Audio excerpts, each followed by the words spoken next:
পরিবেশ রক্ষায় কাজ করে যাওয়া পরিবেশবাদী সামাজিক সংগঠন গ্রিন ভয়েস ইসলামী বিশ্ববিদ্যালয়ের ইবি শাখার নবীনবরণ অনুষ্ঠিত হয়েছে সোমবার বিশ্ববিদ্যালয়ের রবীন্দ্র নজরুল কলা ভবনের গণন হরকরা গ্যালারিতে এই অনুষ্ঠানের আয়োজন করা হয়।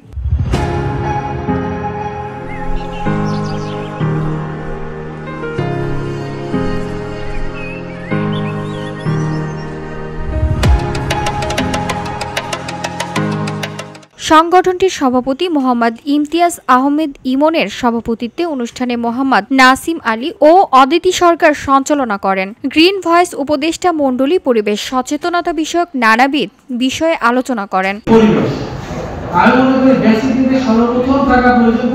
এ সময় অনুষ্ঠিত গ্রিন ভয়েসের পোস্টার প্রেজেন্টেশন প্রতিযোগিতা পুরস্কার বিতরণ করা হয়। অনুষ্ঠানের শুরুতে নবীন সদস্যদের ফুল ও গাছের চারা দিয়ে বরণ করে নেওয়া হয়। পরবর্তীতে নবীনদের উদ্দেশ্যে পরিবেশ বিষয়ক প্রেজেন্টেশন উপস্থাপন করা হয়। নবীন বরণকে কেন্দ্র করে নবীদের মধ্যে ব্যাপক উৎসাহ উদ্দীপনা লক্ষ্য করা যায়। আজকে আমাদের গ্রিন ভয়েস থেকে নবীন বরণ অনুষ্ঠান হচ্ছে। অনুষ্ঠানটা খুবই ভালোভাবে উপভোগ করছি। VOD Bangla news desk.